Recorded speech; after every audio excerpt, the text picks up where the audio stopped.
আমি পর্নোগ্রাফিতে আসক্ত। নামাজ পড়া হয় মাঝে মাঝে, একাকী থাকলে পর্নোগ্রাফি দেখতে ইচ্ছা হয়। এ থেকে মুক্তির উপায় কি? বুঝতে পারছিলাম যে তিনি খুব লজ্জা পাচ্ছেন প্রশ্নটা আমাকে দিতে, তারপরেও তিনি দিলেন সাহস করে। এই রোগটি আজ আমাদের তরুণ প্রজন্মকে শেষ করে দিচ্ছে, ধ্বংসের দ্বার প্রান্তে নিয়ে যাচ্ছে। ঘরে ঘরে অসংখ্য যুবক এই ভয়াবহতার শিকার। এখান থেকে উত্তরণের পথ কি? সর্বপ্রথম কথা হলো, অর্ধেক উত্তরণের পথ তো এখানেই যে আপনি নিজে সমস্যাটা ধরতে পেরেছেন, অনুভব করতে পেরেছেন যে আপনি ভুল পথে আছেন।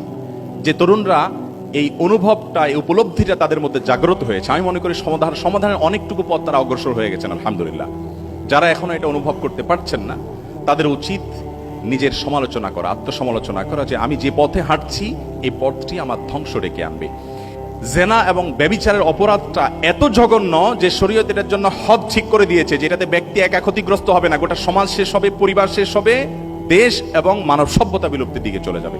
এই জন্য ভাইরা আমার, শয়তান আপনাকে দিয়ে এই কাজটা করাবে। আপনি নামাজ কালাম পড়েন, অথচ আপনি পর্নোগ্রাফিতে আসক্ত। তো এই ভয়াবহতাটা আগে অনুভব করতে হবে যে এটি কত ভয়াবহ। শরীয়তের জন্য নির্দিষ্ট হদ ঠিক করে দিয়েছে।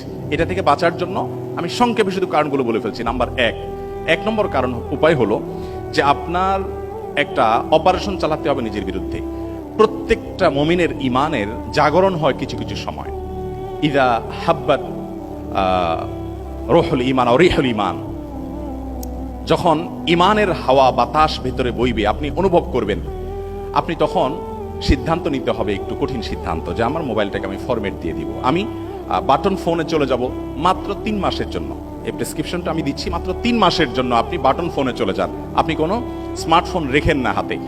একটা লম্বা সময় যদি আপনি এভাবে অভ্যস্ত হন, ইনশাআল্লাহ আমি দায়িত্ব নিয়ে বলতে পারি আপনার বদভ্যাসটা দূর হয়ে যাবে ইনশাআল্লাহ। আমার অনেক তরুণ বন্ধুরা আছে যারা মনে করে, না আমি বোধহয়, অনেকে আছেন মাস্টারবেশনে অভ্যস্ত হয়ে গেছেন, অনেকে আছেন যে পর্নোগ্রাফি দেখা অভ্যস্ত হয়ে গেছেন, বাঁচেন না এটা ছাড়া। তিনি মনে করেন যে আমি এটা ছাড়া টিকতে পারবো না। আপনি এটার উপকরণের পথটা একেবারে শেষ করে দেন, যে আমি এই ফোন আর ইউজই করবো না। কিছুদিন জন্য আমি সোশ্যাল মিডিয়া টিডিয়া সবগুলো থেকে সরে যাওয়ার জন্য আমি ফোন সেট চেঞ্জ করে একটা বাটনওয়ালা ফোন আমি ইউজ করব। কিছুদিন, 3-4 মাস, আপনি মরে যাবেন না, আপনি শেষ হয়ে যাবেন না। একটু হিম্মত করে সিদ্ধান্তটা নেন, দেখবেন আপনি খুব সহজেই 3 মাস পরে আবার নতুন জীবন পেয়েছেন। নাম্বার 1। নাম্বার 2, জেনা এমন একটা অপরাধ, আল্লাহ তাআলা কোরআনে কারিমে লা তাজনুর জায়গায় বলেছেন লা তাকরাবুজ জেনা, তোমরা জেনার কাছে যেও না। কারণ আল্লাহ জানেন যে জেনা এমন একটা পাপ, অপরাধ, যেটার কাছে গেলে আর কেউ ফিরে আসতে পারে না, খুব ডেঞ্জারাস একটা জায়গা।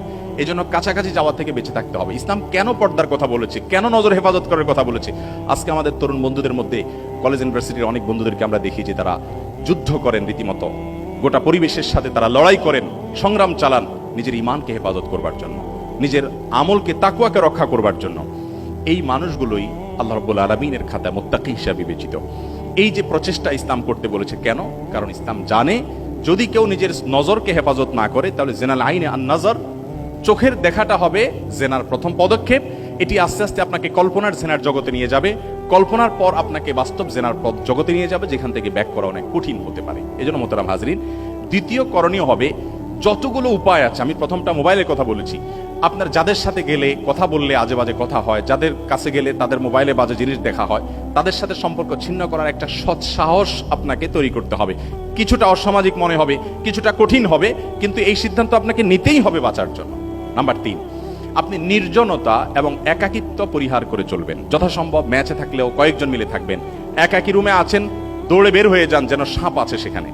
নিজেকে একাকিত্ব থেকে সরে ফেলান, কারণ একাকিত্ব এই ধরনের অপরাধগুলোর দিকে মানুষকে নিয়ে যায়। নাম্বার 4, সোহবতুস সালেহ, ইয়া আইয়ুহাল্লাযীনা আমানুত্তাকুল্লাহ ওয়া কুনু মাআস সাদিকিন, নেককারদের সান্নিধ্য।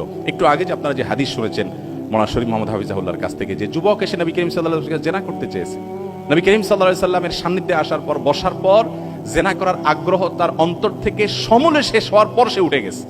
এবং সে উঠার আগে রীতিমতো তার যে আপনার সাক্ষাৎকার সে দিয়েছে যে আমার মধ্যে জেনা করার যে আকাঙ্ক্ষা ছিল, সে আকাঙ্ক্ষা আর নাই, সেটা দূর হয়ে গেছে।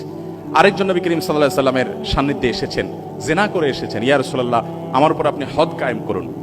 নবী করিম সাল্লাল্লাহু আলাইহি ওয়াসাল্লামের সান্নিধ্যে কিছু সময় থাকার পর আল্লাহ রাব্বুল আলামিন তাকে মাফ করে দিলেন, মাগফিরাতের ঘোষণা এলো। এই জন্য নেককার এবং আল্লাহওয়ালা বন্ধু, যারা আল্লাহর ভয় অন্তরে লালন করে, ধারণ করে, মুত্তাকি পরেজগার, সে মানুষগুলো, বিশেষ করে ওলামা একরাম, আমলদার, যারা কথা অনুযায়ী আমল করেন, মুত্তাকি পরহেজগার, তাদের সোহবত এবং সান্নিধ্যে খুব বেশি আসা যাওয়া করেন। অন্য সময় এত বেশি করেন না, আপনার মাস্টারবেশনের অভ্যাস হয়ে গেছে, পর্নোগ্রাফিতে দেখাতে খুব বেশি আসক্ত হয়ে গেছেন, এখন আপনি বাড়িয়ে দেন, প্রতিদিন 4-5 বার করে যান, আধা ঘন্টা করে যে বসে থাকেন তাদের সান্নিধ্যে। ইনশাআল্লাহ এটার একটা স্পিরিচুয়াল পাওয়ার আছে, এটা একটা আধ্যাত্মিক শক্তি আছে, যেটা আপনি নিয়মিত যাওয়া আসা করলে টের পাবেন। আল্লাহ জন্য বলেছেন, ইয়া আইয়ুহাল্লাযীনা আমানুত্তাকুল্লাহ, এই ইমানদাররা তোমরা তাকওয়া অবলম্বন করো। কিভাবে হবে? ওয়াকুনু মা'আস সাদিকিন, সত্যবাদীদের সাথে থাকো। আপনার বন্ধুদের মধ্যে যে বন্ধুটা হারাম থেকে বাঁচার জন্য যুদ্ধ করে রীতিমতো, কোনোভাবেই হারামের ধারে কাছে যায় না, তাকে আপনি আঁকড়ে ধরেন, আগলে ধরেন এবং তার কাছে থাকার চেষ্টা করেন। এভাবে চতুর্মুখী প্রচেষ্টা যদি হয়, ইনশাআল্লাহ সর্বশেষ প্রচেষ্টা হলো আল্লাহর কাছে দোয়া করা, পানাহ চাওয়া, একান্তের চোখের পানি ফেলা। আল্লাহ, আমি পারছি না, আপনি আমাকে হিম্মত দিন এবং সাহস যোগান। আল্লাহ তাআলা আমাদের তরুণ ভাইদেরকে সকল কুপথ থেকে, বিপদ থেকে, বিভ্রান্তির বেড়াজাল থেকে এবং গিরিপথ থেকে বাঁচিয়ে হেদায়েতের আলোকোজ্জ্বল পথে আমাদেরকে পরিচালিত করুন।